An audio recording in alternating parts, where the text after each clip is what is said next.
Or we can say a block height with time. When the block height reaches its maximum, that is if it's possible, it will become a blockchain. It is equal to blockchain. Sorry, I'm speaking now like a mathematician because I studied mathematics. Once a block height equal to the number of the total blockchain, it now becomes a blockchain. But now we say block height, which is a kind of measure. We'll call it a measure because it's a height. It measures the total number of connected blocks on the blockchain. It's a kind of measurement.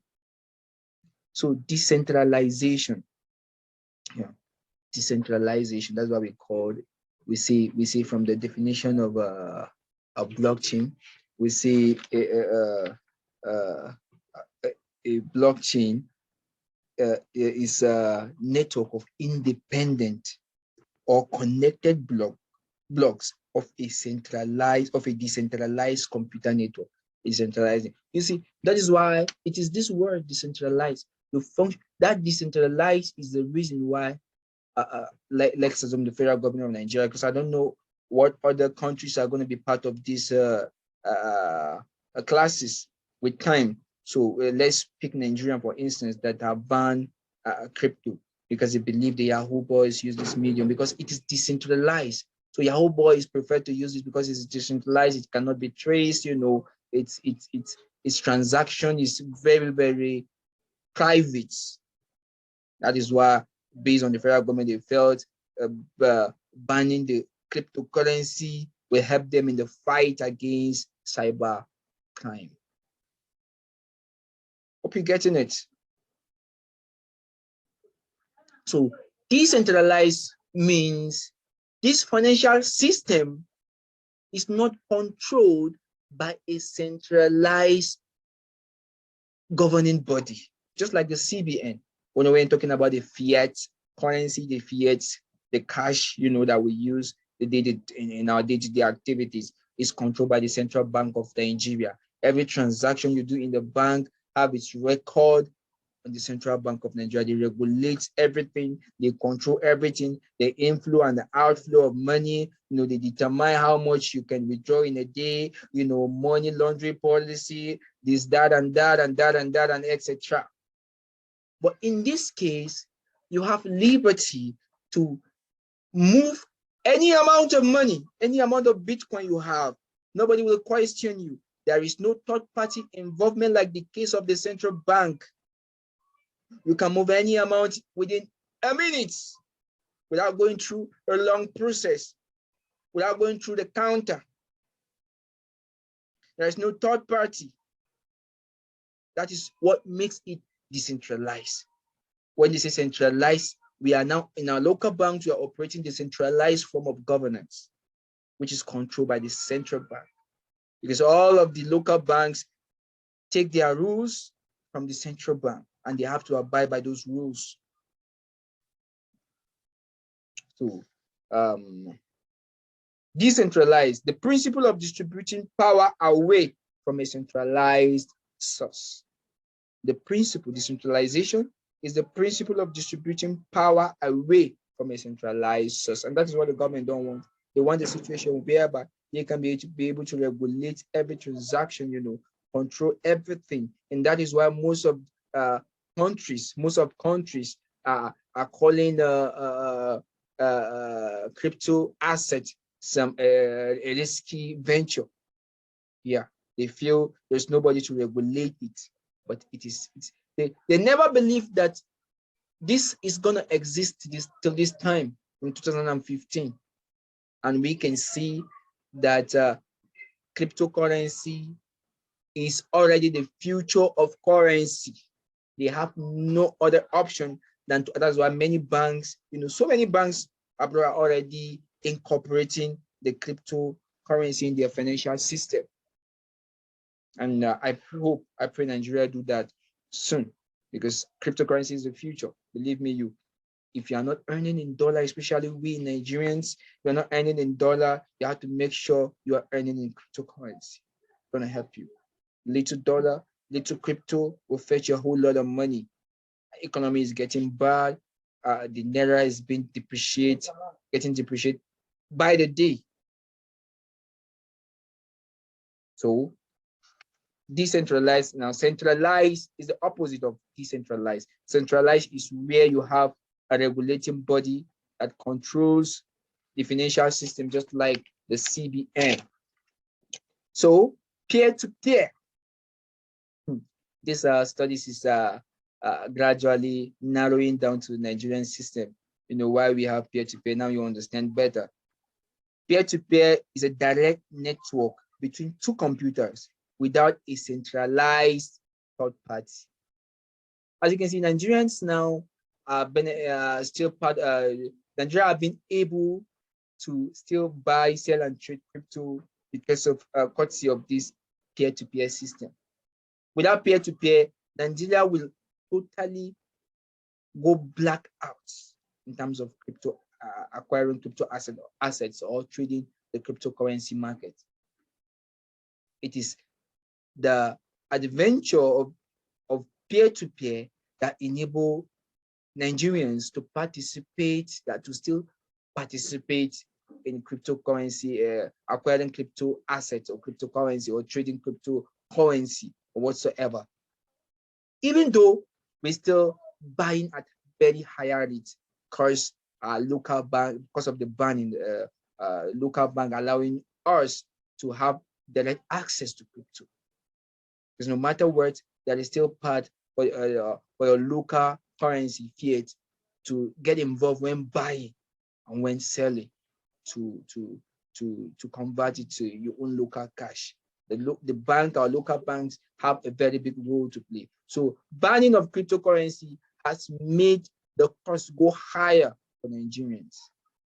You know, that is where peer-to-peer comes in. They pair Mr. A with Mr. B without a third party. Now the banks are not involved. Unlike before the ban, you can go directly via your bank card and make direct purchase of cryptocurrency through exchanges, exchange platform. But you no longer do this because of the ban, because most of the exchanges too are registered with the centralized body in the country before they have been given access to operate. But with the ban now, they have no way to have legal participation. So that is where peer-to-peer, one computer is being peer to another computer. When you're talking about computer, you're talking users, not the computer as a system, though you use the computer, but a user is behind the computer. That's why it's a peer-to-peer, is a direct network between two computers without a centralized third party. Now the bank are not involved. It is between you and Mr. B, you that is willing to buy or sell, between Mr. B that is willing to sell or buy to whatsoever is a transaction. You've been paired, you do your transaction directly, and bam. So protocol, these are all the terminologies you're going to be hearing when dealing with cryptocurrency. Protocol, this is responsible in creating new blocks, new decentralized, new blocks. Yeah, this is responsible in creating new blocks. These are just set of rules followed when creating something new on the blockchain. The protocol, the system, the process that is being followed to create a block on a blockchain. A protocol. From the word protocol, you know that is a process. Rules. Algorithm. These are just set of rules or a program used to generate keys. They are set of formulas. Cryptocurrency rely on these algorithm or formulas. So algorithm, these are just set of rules, just like the protocol, set of rules or program used to generate keys. You know what keys are? We'll get to know, as we proceed. They are set of formulas. They are formulas. Algorithm are just program for those who have computer knowledge. When they say algorithm, they're talking about a computer program. They said these are the set of rules, because every program is a set of rules. There are rules that are being given. They follow the rules. A program follows the rules is it just like garbage in, garbage out? What you put in the computer, computer is already a program machine that is being said to give you the output of what you impute. So algorithm is just a set of rules or programs used to generate keys. They are a set of formulas. So cryptocurrency relies on this algorithm because keys in cryptocurrency are very, very important. Have you heard of key phrase? You know, public key, private key.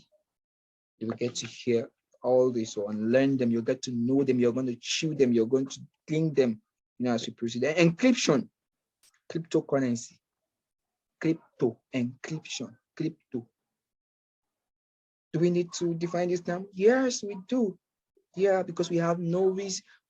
That's why I said this class is going to dissect everything, you know, for even a baby to understand. So encryption, this simply imply a secret code or lock to protect digital assets like cryptocurrency.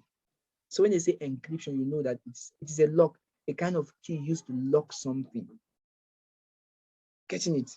That is why cryptocurrency transactions are still safe because of all these encryptions. The crypto, encrypt, everything is encrypted. For you to be able to steal someone cryptocurrency, you need to decrypt it. So every transaction in cryptocurrency, every block is encrypted. So there are types of legible text embedded into the cryptocurrency for protection.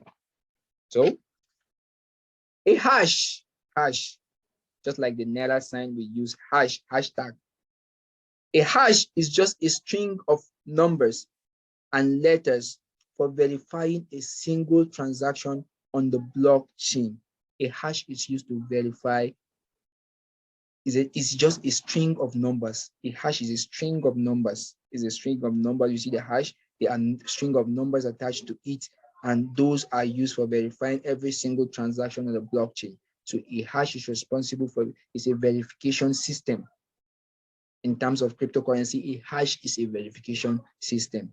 It is used to verify every transaction done on the blockchain. So hash rate, oh, this is rate means time, period. Getting it, hash rate, we know what a hash is. We just explain it, and rate. So now another word, hash rate.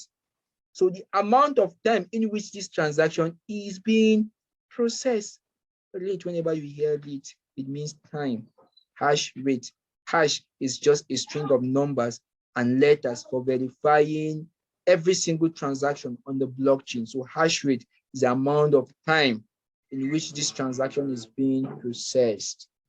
So public key, now another word.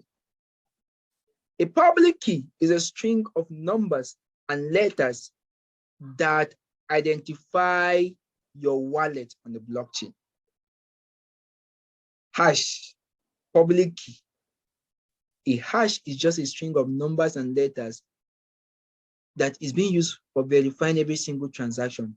And now we see public key too is a string of numbers and letters that identify your wallet on the blockchain. So what is the difference between a hash and a public key? It's the same thing, but serves different purpose. These are the same thing. I just noticed it now. A hash and public key is just the same thing, but they do different things. A hash is just a string of numbers and letters for verifying a single transaction on the blockchain, while a public key is a string of numbers and letters that identify. That one is to verify, while this one is to identify your wallet on the blockchain. They are all programs. They are all algorithms. Okay. Private key, a string of letters and numbers that unlock your wallet. Private key. When they say a key, private, it's used to open. A string of letters and numbers that used to unlock your wallet. For you to have access to your wallet, you need a key, and that key must be private, because if you make it a public key, everyone will have access to your funds. Is your money a public fund? If it is a public fund, then you can share your private key to the public and make it public key. Publish it probably on your Facebook, so that everyone will have a bite of the national cake.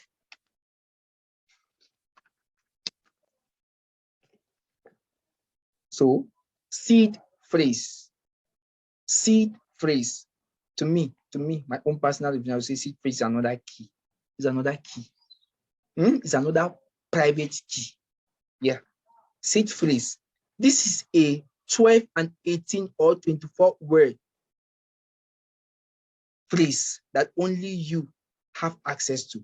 Let me come again. This is a 12, 18, or 24 word phrase that only you have access to. I'm coming again. This is a 12, 18, or 24 word phrase that only you, that is only the user, have access to. Okay, I said seed phrase is almost the same thing with a personal private key. You believe me, because of the definition, this is a 12, 18, or 24 word, even though a hashtag or a private key comprises numbers and letters. The only difference is a key phrase doesn't contain numbers, and that is the difference between the seed phrase and a key. This one is in the form of a phrase, while the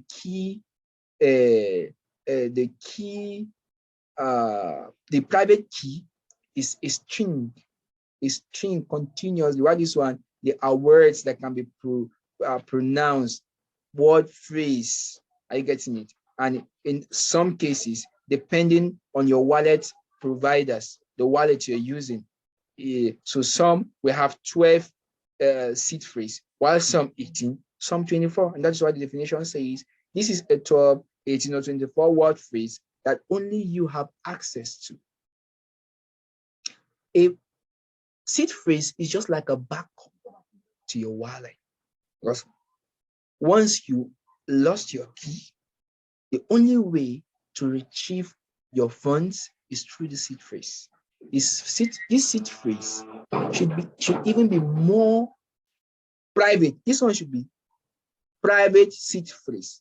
That is the name I am proposing for it now. Private seed, not just seed phrase, because this is even much more. You can throw away your key, but once you lost your seed phrase, and well, the reason why I said you can throw away your key, because with your seed phrase, you can retrieve your key. But with your key, when seed phrase is lost, you can't retrieve your seed phrase. If your seed phrase is lost, okay, if you have the key, though there is a way, sorry, I remember I once lost my phrase and I was able to access it through the wallet. Yeah, with the key, you can still access the phrase, but in the issue where your key is lost and your seed phrase is lost, then your whole funds is gone. Your whole crypto is gone. Because the only way, when your key is missing, the only way to retrieve your funds is through the seed phrase. And that is why once you create you create any wallet, they will advise you. They will say, do not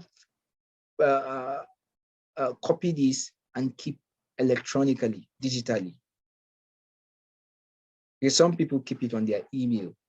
Some copy it and keep it on a Microsoft document. What if the system got missing? Or what if you lost the password to your email and you cannot access it? What if someone have access to your email and was able to bounce on this seed phrase? It means once I have your seed phrase, I have access to your money without a key, because I will only use your seed phrase to retrieve your wallet and then log in to access your funds. So the seed phrase is much more important than the key. Sorry, I wanted to say praise the Lord. A wallet is a file on your blockchain that receives cryptocurrency. A wallet, that is a wallet. A wallet is a file on your blockchain that receive cryptocurrency. So now we are back to wallets. We have types of wallets. We have type of wallets. You understand? So that you don't get confused when you hear people mention different kind of wallet and you get lost. No. That's why I'm still dissecting this to become to a simpler form for you to easily chew and drink water. So we have hot and cold wallets. We have hot and cold wallets. Someone you may be in the midst of crypto traders and you hear someone say my hot wallet, someone say my cold wallet, and you get lost. They are all wallets. They are only different types. They are only of different types, and we get to know that these types and why they are of different types. So hot wallet is connected to the internet, while cold wallet is not connected to the internet. See, these are the two basic differences. A hot wallet is connected to the internet, while a cold wallet is offline. Let's say online and offline. Hot is online, cold is offline. It's not connected to the internet. So why should I even have a wallet that is not connected? I know someone must be at this point asking his or herself this question. Why do I need a wallet that is not connected? It's for your security. It's for your security. Because some still feel, even without seed phrase, they are not secured on the internet. Once your wallet is connected to the internet, you are not still secure. We have professional hackers, crackers. We still have people that steal funds. That is why it's been advisable. If you are a whale, you get to know it's preferable you use hot wallet, a cold wallet, sorry. Keep little amount of crypto on your hot wallet, and if you have plenty amount, you keep the larger amount on the cold wallet, while just a little for your day-to-day transaction on the cold wallet or in the cold wallet, whatever. So hot wallet, we have type of hot wallets, desktop wallets, e.g. Electrum and Armory. These are all hot wallets. Desktop wallets, e.g. like Electrum and Armory. When you say desktop wallet, is a kind of wallet that you download it on your computer, even though it's connected to the internet. You cannot access the wallet unless when it is connected, though it is on your computer. So if your computer is not connected to the internet, you can't access your funds. Are you getting it? Though you download it on your desktop, you cannot access your funds until it is connected. You cannot do anything. It is there on the cloud. Your money is on the internet. While cold wallet, your money is off the internet. It is the most secured form of keeping crypto. Holding. If you want to hold crypto, the best practice is to hold it on a cold wallet. That is, if it is much, like the little we having little, no point. We are talking about the wheels. So desktop wallet is a hot wallet. Mobile wallet, they are all hot wallet. Mobile, for example of desktop wallet is Electrum and Armory. While example of mobile wallet, they are Edge, Trust Wallet, MetaMask, mention a few, so many. We have blockchain mobile wallets too. You understand? And we have hybrid wallets. A hybrid wallet is also a hot wallet. Are you getting it? Don't get confused. We are talking about type of hot wallet. We have desktop wallet, mobile wallet, and hybrid wallet. When you say hybrid, it has said, oh, hybrid is there is desktop and there is mobile. Because some wallet, they only exist as mobile, while some only exist as desktop. And some exists both on desktop and on mobile. When we say desktop, you download it on your computer. When we say mobile, download it on your phone, any mobile device, iPad, if you're getting it. Yeah, so a hybrid wallet is the type that has both desktop wallet and mobile wallet. An example is BTC Pay and blockchain. Blockchain, we have both the desktop app and we have both the mobile app. So cold wallet, we are done with hot wallet now, back to cold wallet.